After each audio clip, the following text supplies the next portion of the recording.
Hello साथियों, कैसे हो सभी लोग। आशा करते हैं सभी लोग बहुत ही अच्छे होंगे। मैं फ़ारूक आप सभी का अपने YouTube channel maths by Farooq sir पर हार्दिक स्वागत करता हूं।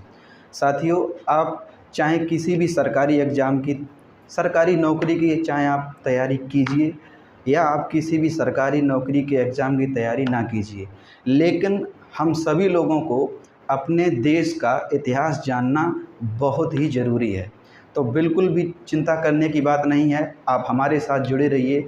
हम आपको एकदम शुरुआत से लेकर और अब तक का जो इतिहास हमारे भारत देश का या विश्व का जो रहा है, उस पूरे इतिहास को अच्छी तरीके से कवर करेंगे। अर्थात कहने का मतलब ये हुआ कि हम लोग इस क्लास में या जो भी हम लोगों को क्लास आज के बाद स्टार्ट करेंगे, उसमें उस समय से लेकर जब इंसान आदि मानव टाइप का था, मतलब हम लोग बंदर की भांति आदि मानव टाइप के थे, उस समय से लेकर और देश के आज़ाद होने तक जो भी घटनाएं घटित हुई हैं, वो सारी की सारी जानकारी हम लोग जो है आपस में साझा करेंगे। चाहे आप किसी भी एग्ज़ाम की तैयारी करें, चाहे आप किसी भी एग्ज़ाम की तैयारी ना करें, लेकिन देश और विश्व का इतिहास जानना हम सभी के लिए क्या है, बहुत ही ज़्यादा ज़रूरी है। चलिए शुरुआत करते हैं।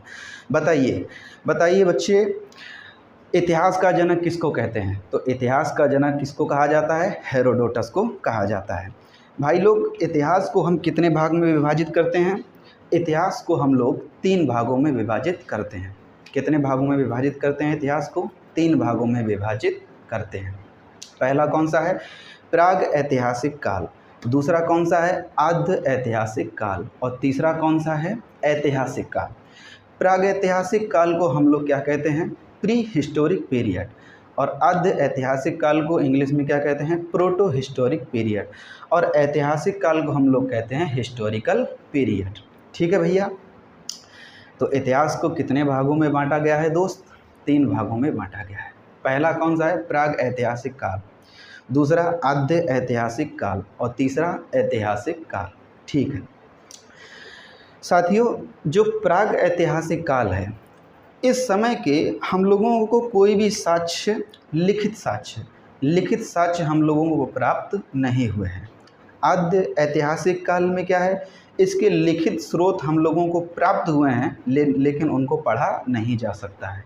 मतलब डॉक्टर समझ लो, जैसे डॉक्टर दवाई का पर्चा लिखते हैं, लेकिन उस दवाई के पर्चे को मेडिकल स्टोर वाला पढ़ लेता है। लेकिन ये जो आद्य ऐतिहासिक काल के जो स्रोत मिले हैं हमको, इसको कोई डॉक्टर नहीं पढ़ सकता। मतलब इसकी ऐसी लिखावट है, इसको पढ़ा ही नहीं जा सकता। लिखित स्रोत प्राप्त हैं लेकिन पढ़ा नहीं जा सकता। और प्राग ऐतिहासिक काल के क्या है, कोई भी लिखित स्रोत प्राप्त हमको नहीं है। उस समय के जो पत्थर और जो पुरातात्विक स्रोत हैं, उन्हीं से हम लोगों को यह जानकारी मिलती है कि प्राग ऐतिहासिक काल में मानव कैसा हुआ करता था। तो बात समझ में आई। प्राग ऐतिहासिक काल के लिखित स्रोत प्राप्त नहीं हैं। आद्य ऐतिहासिक काल के लिखित स्रोत प्राप्त हैं, लेकिन उनको पढ़ा नहीं जा सकता है। जबकि जो हमारा तीसरा भाग है, कौन सा है? ऐतिहासिक काल, इसके लिखित स्रोत प्राप्त हैं और उनको पढ़ा भी जा सकता है। मतलब जो हमारी मेन हिस्ट्री स्टार्ट होगी, वो कहाँ से होगी? ऐतिहासिक काल से स्टार्ट होगी, जिसके लिखित स्रोत प्राप्त भी हैं और उनको अच्छी भली भांति पढ़ा भी जा सकता है। ठीक है भैया। देखिए, जो प्राग ऐतिहासिक काल है और जो आद्य ऐतिहासिक काल है, ये बस 2 दिन का काम है। मतलब 2 दिन में ये क्या हो जाएगा? ख़त्म हो जाएगा। छोटा सा है, इसमें हम कोई भी राजा महाराजा की चर्चा नहीं करेंगे, क्योंकि इसमें मानव कैसा था? आदि मानव टाइप का था। प्रागैतिहासिक काल और आद्य ऐतिहासिक काल 2 दिन की क्लास में क्या हो जाएगा? ख़त्म हो जाएगा। क्योंकि प्रागैतिहासिक काल को 4 पार्ट में बांटा गया है, वो आज ही ख़त्म कर देंगे। और आद्य ऐतिहासिक काल में किसको पढ़ना है हमको? सिंधु सभ्यता, हड़प्पा सभ्यता, और ये सारी सभ्यताएँ हम लोगों को पढ़नी है, जो कि एक क्लास में ख़त्म हो जाएगा। और जो मेन हिस्ट्री स्टार्ट होगी, वो कहाँ से स्टार्ट होगी? ऐतिहासिक काल से स्टार्ट होगी, जिसमें हम लोगों को सारा का सारा विस्तार पूर्वक पढ़ना है। चलिए थोड़ा सा हम सभी के बारे में बता देते हैं, क्योंकि आज हम लोगों की इतिहास की पहली क्लास है और इतिहास की पहली क्लास में हम लोगों को इंट्रोडक्शन ही देना चाहिए। हम थोड़ा थोड़ा जो है आपको बता देते हैं कि इतिहास हम लोग जो है किस तरीके से पढ़ने वाले हैं। देखिए, जो प्राग ऐतिहासिक काल है इसको 4 भागों में बांटा गया है। कौन सा है? पुरापाषाण काल, मध्य पाषाण काल, नव पाषाण काल और ताम्र पाषाण काल, इन 4 भागों में विभाजित किया गया है। आद्य ऐतिहासिक काल को में हम सिंधु सभ्यता और वैदिक सभ्यता, ये सारी चीज़ें जो है हम लोग पढ़ेंगे आद्य ऐतिहासिक काल में। जबकि जो हमारा ऐतिहासिक काल है, ऐतिहासिक काल, इसको 4 भागों में विभाजित किया गया है। मतलब आप ऐसे समझ लीजिए, जो राजा महाराजा की जो घटना है, जो राजा महाराजा वगैरह आएंगे, वो ऐतिहासिक काल से ही इनका आना शुरू होगा। ऐतिहासिक काल को 4 भागों में विभाजित किया गया है। पहला भाग भैया कौन सा है? प्राचीन काल, जिसको एंशिएंट पीरियड बोलते हैं। दूसरा भाग कौन सा है? दूसरा भाग है भैया मध्यकाल, जिसको हम लोग क्या बोलते हैं? मिडिवल हिस्ट्री बोलते हैं। तीसरा भाग कौन सा है? आधुनिक काल। और चौथा काल कौन सा है? चौथा काल है नेहरू काल। उसके बाद हमको जो है विश्व का इतिहास पढ़ना होगा। अगर हम अपने देश का इतिहास पूरा ख़त्म करेंगे, उसके बाद थोड़ा बहुत विश्व का इतिहास देखेंगे। थोड़ा थोड़ा इसकी जानकारी हम आपको बता देते हैं। देखिए, जो पहला ऐतिहासिक काल का जो पहला भाग है, कौन सा पहला भाग है? प्राचीन काल। प्राचीन काल में हम लोग जो है राजा महाराजा का आना स्टार्ट हो जाएगा, यानी कि हर्यंक वंश की शुरुआत हो जाएगी। हर्यंक वंश का पहला शासक, या कह सकते हैं हर्यंक वंश का संस्थापक बिंबिसार। बिंबिसार यानी कि आप कह लीजिए इतिहास का पहला राजा आपको यहीं से पढ़ेंगे हम लोग, बिंबिसार। इसके बाद हर्यक वंश है ना, शिशुनाग वंश है, मौर्य वंश है, नंद वंश है, ये सारे वंश आएंगे। इसमें मुख्य राजाओं को हम कौन कौन पढ़ेंगे? जैसे कि चंद्रगुप्त मौर्य। जब हम चंद्रगुप्त मौर्य को पढ़ेंगे तो हम सिकंदर के आक्रमण को भी पढ़ लेंगे, सिकंदर के बारे में भी जान लेंगे। चंद्रगुप्त मौर्य के बाद अशोक है ना, और भी कई राजा आएंगे, बड़े बड़े जो मैन राजा हैं, समुद्रगुप्त है कि नहीं। उसके बाद हर्षवर्धन है। ये सारे के सारे जो राजा हैं, जो मुख्य राजा हैं, वो प्राचीन काल में हम लोग पढ़ लेंगे। प्राचीन काल खत्म होगा तो कौन सा स्टार्ट होगा? मध्यकाल, यानी कि मिडिवल हिस्ट्री। मिडिवल हिस्ट्री कहाँ से मिडिवल हिस्ट्री कहाँ से स्टार्ट होगी भैया? तो मिडिवल हिस्ट्री स्टार्ट होगी जब मोहम्मद गौरी, मतलब भारत पर विदेशी आक्रमण स्टार्ट होंगे, और मोहम्मद गौरी आक्रमण करेगा पृथ्वीराज चौहान पर। तराइन का प्रथम युद्ध, तराइन का प्रथम युद्ध 1191 में मोहम्मद गौरी और पृथ्वीराज चौहान के बीच होगा, जिसमें पृथ्वीराज चौहान जीत जाएंगे, है ना। मतलब पृथ्वीराज चौहान ने मोहम्मद गौरी को 17 बार हराया था, 16 बार कह सकते हैं, 17वीं बार वो जीत गया था। 16 बार हराया था, लेकिन पृथ्वीराज चौहान मोहम्मद गौरी को क्या कर देते? छोड़ देते कि जाओ खेलो कूदो जाए, क्या टेंशन है। युद्ध नीति का हवाला देकर जो है पृथ्वीराज चौहान मोहम्मद गौरी को छोड़ देते थे, लेकिन मोहम्मद गौरी फिर से आक्रमण करता था। तो 1151 में तराइन का प्रथम युद्ध कौन जीता? पृथ्वीराज चौहान। लेकिन तराइन का द्वितीय युद्ध किसके बीच में? पृथ्वीराज चौहान और मोहम्मद गौरी के बीच में। लेकिन पूरी विस्तार से बताएंगे। इसमें जयचंद्र जो है साथ दे देता है मोहम्मद गौरी का, और जिसमें जो है धोखे से मोहम्मद गौरी जीत जाता है, और भारत पर जो है फिर मोहम्मद गौरी खुद शासन नहीं करता है, अपना गुलाम, जिसका नाम मोहम्मद गौरी का गुलाम कौन? कुतुबुद्दीन ऐबक। तो कुतुबुद्दीन ऐबक को यहाँ का राजा बना देता है। तो यहाँ से प्राचीन काल खत्म होकर मिडिवल हिस्ट्री स्टार्ट होती है, जब कुतुबुद्दीन ऐबक शासक बनता है। और कुतुबुद्दीन ऐबक गुलाम था, इसलिए इस वंश को भी हम गुलाम वंश कह देते हैं। उसके बाद कुतुबुद्दीन ऐबक के बाद गुलाम वंश के बाद खिलजी वंश, तुगलक वंश, सैयद वंश, है ना, ये सारे के सारे आते हैं। इस पूरी को मिलाकर दिल्ली सल्तनत कह देते हैं, जो कि 1200 से लेकर 1526 तक रही थी। 1526 में क्या हो जाता है? 1526 में बाबर एंट्री कर देता है।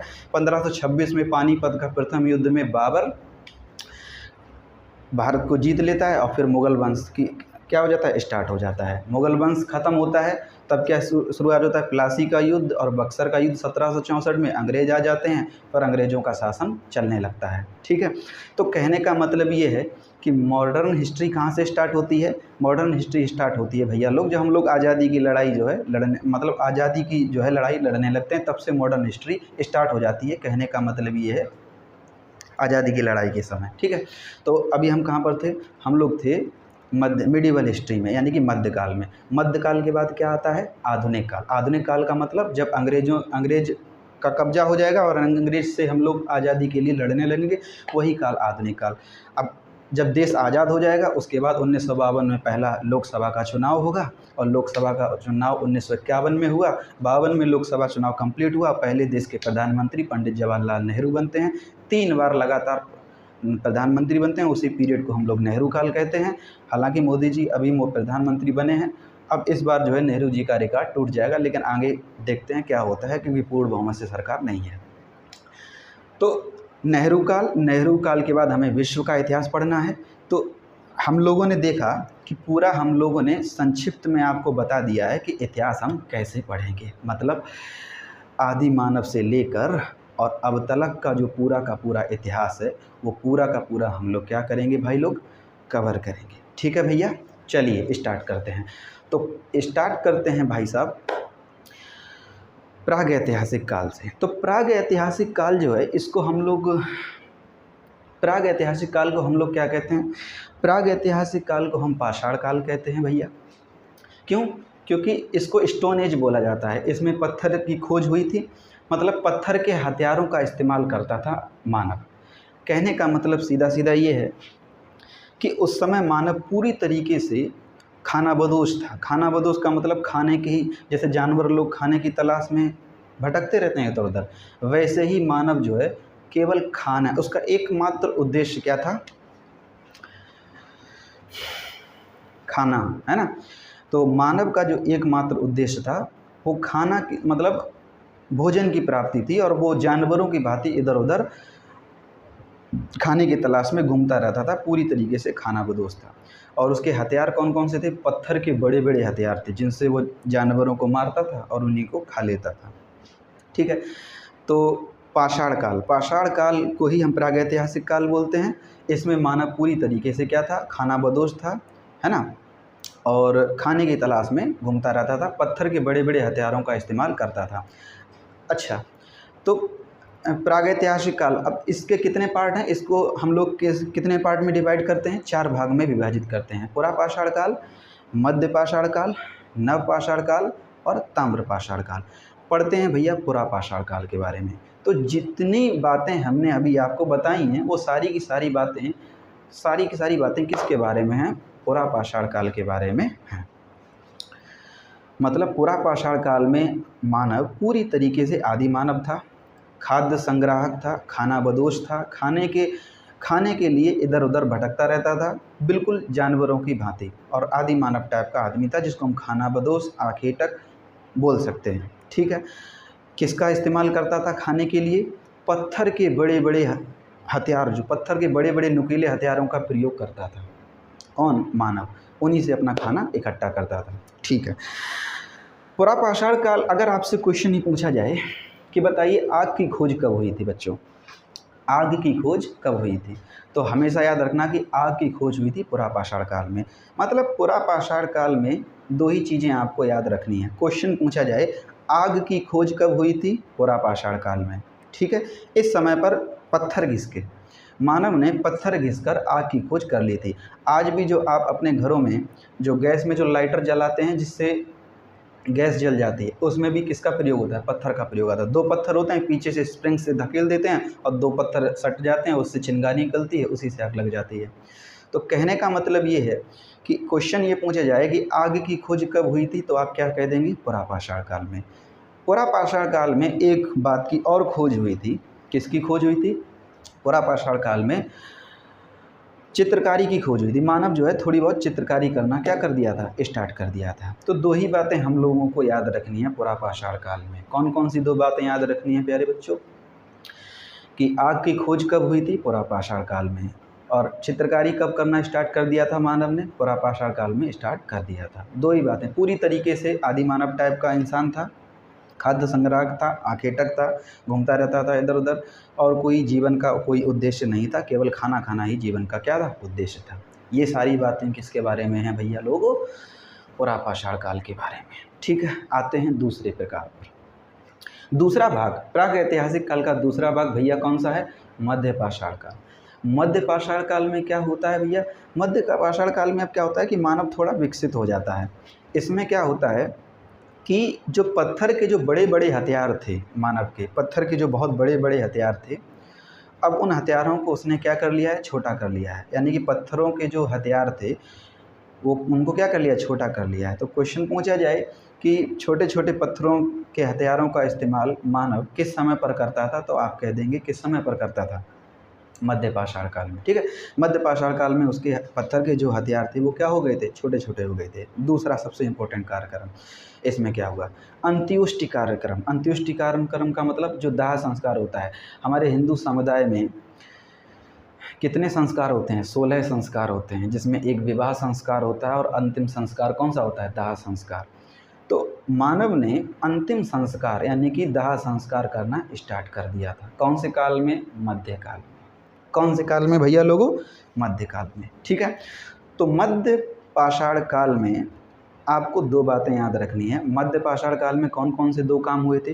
पहला काम ये हुआ कि मानव के जो पत्थर के जो हथियार थे वो क्या हो गए, छोटे छोटे हो गए।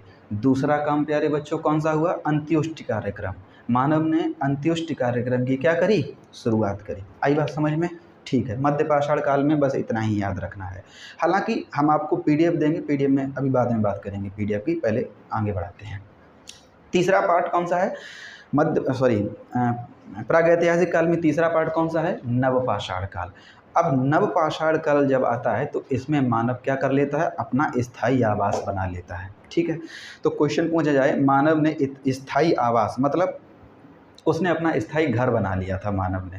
क्वेश्चन पूछा जाए कि मानव ने स्थायी आवास कब बनाए थे, तो आप कह देंगे कब बनाए थे, नवपाषाण काल में बनाए थे।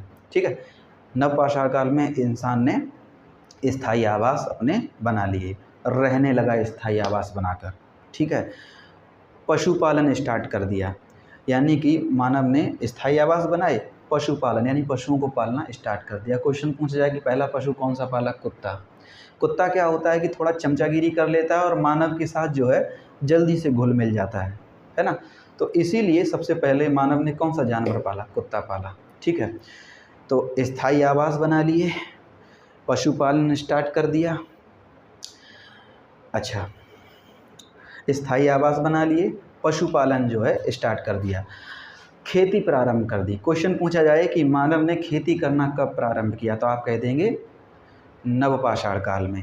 अभी आप समय को मत ध्यान रखना, हालांकि हम आपको पीडीएफ देंगे उसमें समय भी लिखा होगा कि नवपाषाण काल का समय क्या था, मध्य पाषाण काल का समय क्या था और पुरा पाषाण काल का समय क्या था। लेकिन जब तलक आप ये वाली हिस्ट्री पढ़ रहे हो, कौन सी वाली, प्रागैतिहासिक काल और आप आद्य ऐतिहासिक काल जब तलक पढ़ रहे हो तब तलक आपको डेट वगैरह याद नहीं रखनी है, डेट वगैरह याद नहीं रखनी है, क्योंकि ये सब काम हो रहे हैं जीरो से बहुत पहले, लाखों साल पहले, है कि नहीं। तो यहाँ आपको डेट याद नहीं रखनी है, ना कभी पूछी जाएगी एग्ज़ाम में। ठीक है, डेट आपको कब याद रखनी है, जब हम लोग कौन सा इतिहास स्टार्ट करेंगे, तीसरा वाला, कौन सा, ऐतिहासिक काल। जब हम लोग हिस्टोरिकल पीरियड स्टार्ट करेंगे वहाँ से आपको डेट बाई डेट सारी चीज़ें याद रखनी होंगी। हाँ ठीक है, लेकिन यहाँ आपको डेट वगैरह याद नहीं रखनी है, केवल इतना याद रखना है कि मानव ने खेती करना प्रारंभ कर दिया था नवपाषाण काल में। खेती में कौन सी फसल सबसे पहले करी थी, ध्यान दीजिए, मानव ने सबसे पहले खेती कौन सी फसल करी थी, सबसे पहले गेहूं और जौ की खेती स्टार्ट करी थी। कौन सी, गेहूं और जौ की खेती करना मानव ने क्या कर दिया था, प्रारंभ कर दिया था। और क्वेश्चन ये भी पूछा जाता है कि मानव ने खेती करना प्रारंभ किया था, कौन सी फसल करी थी, ये तो ये बात होगी, गेहूं और जौ की खेती करना प्रारंभ कर दिया था। लेकिन क्वेश्चन बच्चों ये भी पूछा जाता है कि मानव ने खेती करना प्रारंभ किया था किस जगह से किया था, तो किस जगह से प्रारंभ किया था, पाकिस्तान से। आज का जो पाकिस्तान है, उस समय तो पता नहीं क्या रहा होगा, लेकिन आज का जो पाकिस्तान है यहीं से खेती करना क्या हुआ था, स्टार्ट हुआ था। पाकिस्तान में भी किन दो पहाड़ियों के बीच, तो दो पहाड़ियाँ हैं, एक का नाम है सुलेमान और एक का नाम है किरथर। सुलेमान और किरथर पहाड़ियों के बीच खेती, अब बीच की जगह का नाम भी तो होगा, जगह का नाम क्या होगा, तो जगह का नाम था मेहरगढ़। जगह का नाम क्या था, मेहरगढ़। तो क्वेश्चन पूछा जाए कि खेती करना प्रारंभ कहाँ से हुआ था, तो पाकिस्तान में मेहरगढ़ नाम की जगह है, किन दो पहाड़ियों के बीच, सुलेमान और किरथर पहाड़ियों के बीच जगह है, जहाँ से मानव ने खेती करना क्या किया था, प्रारंभ किया था। देख रहे हो, खेती जहाँ से शुरुआत हुई, जहाँ से खेती करना शुरुआत हुआ पाकिस्तान, और पाकिस्तान आज की डेट में क्या है, भुखमरी के दौर से गुजर रहा है। और ये हम झूठ नहीं कह रहे, अभी आप न्यूज़ में देख रहे होंगे, जैसे नहीं ट्रक भर के जो अनाज वगैरह आता है, आटा वगैरह, चावल वगैरह होते हैं, उनको लूट मचती है वहाँ। अभी हम एक वीडियो देख रहे थे, उसमें क्या था कि पाकिस्तान की एक जगह दिखाई जाए जहाँ पर अनाज वगैरह ट्रक से आया और लूट मची है। जो जितना लूट पा रहा है उतना लूट के ले जा रहा है अनाज, गेहूँ और चावल वगैरह। ठीक है, सोचो जहाँ से खेती स्टार्ट हुई और आज वो भुखमरी के कगार पर है। क्यों? धार्मिक की वजह से। आप हमेशा आप अपने निजी जीवन में भी याद रखना, अगर आप पूर्णतया धर्म के हिसाब से चलने लगे, पूर्णतया, चाहे आप हिंदू हो, चाहे मुस्लिम हो, कोई भी धर्म हो, अगर आप पूर्णतया धर्म के हिसाब से चलने लगे, आपकी जो प्रोग्रेस है वो नहीं हो पाएगी। ये जीता जागता सबूत पाकिस्तान, कोई भी देश ले लीजिए। अभी मोदी जी ने ही धार्मिक आधार पर सोचा कि हम जीत लेंगे और खुद की अयोध्या सीट गंवा दी, है कि नहीं? तो अगर आप हमेशा अपने निजी जीवन में भी याद रखना कि जब आप धार्मिक रूप से पूर्णतया चलने लगोगे तो आप तरक्की नहीं कर पाओगे, तरक्की आपकी वहीं रुक जाएगी। तरक्की आप जब ही कर पाओगे जब आप सारे धर्मों का ज्ञान रखोगे, चाहे हिंदू धर्म हो, चाहे मुस्लिम धर्म हो, कोई भी धर्म हो। धर्म सारे धर्मों से आप जब देखोगे, सारे धर्म में अच्छाइयाँ हैं। जब आप सारे धर्म को मतलब जानकारी रखते हुए और सारे धर्मों की जानकारी रखते हुए जब आप निर्णय लोगे कि हमें क्या करना चाहिए, तभी आप आगे बढ़ पाओगे। ठीक है, तो हम लोग क्या थे, खेती करना प्रारंभ होगा। तो खेती करना कहाँ से प्रारंभ हुआ? पाकिस्तान में मेहरगढ़ जगह से, सुलेमान और केसर पहाड़ियों के बीच से। आई बात समझ में? गेहूँ और जौ की खेती क्या हुई? प्रारंभ हुई। ठीक है मेरे भैया, चलिए आगे बढ़ते हैं। और इसमें क्या काम हुआ नवपाषाण काल में? नवपाषाण काल में पहिया तथा मनका। मनका समझते हो? मनका मतलब होता है घड़ा। मनका क्या होता है? घड़ा। तो उस समय घड़े की खोज हुई थी। क्वेश्चन पूछा जाए पहिए का आविष्कार कब हुआ? नवपाषाण काल में। क्वेश्चन पूछा जाए मनका का आविष्कार कब हुआ? नवपाषाण काल में। आई बात समझ में?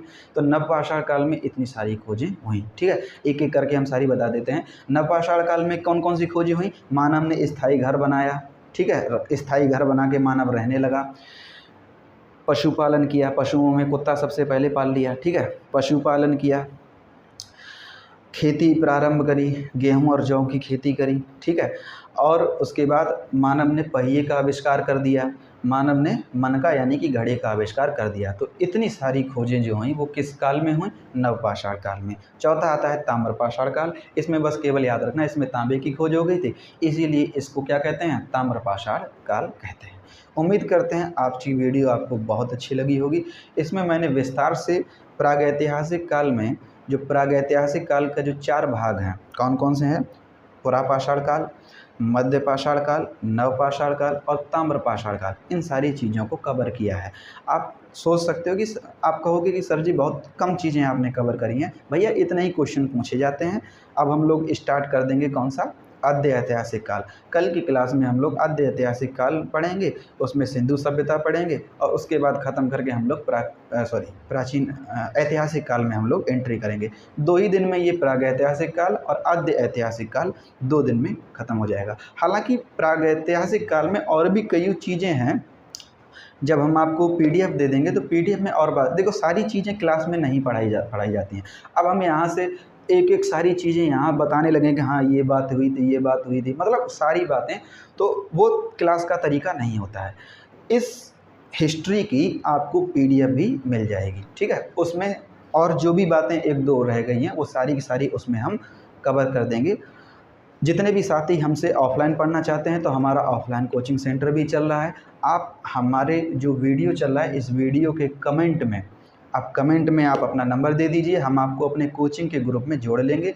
उसी ग्रुप में आपको पीडीएफ वगैरह मिल जाएगा, सारी बातें उसमें होती रहेंगी। ठीक है मेरे भैया, तो आज की क्लास आपको कैसी लगी? आप अपना फीडबैक कमेंट सेक्शन में ज़रूर देना और कल हम हिस्ट्री की अगली क्लास दूसरी करेंगे। तो उम्मीद करते हैं आपको आज की वीडियो बहुत पसंद आई होगी।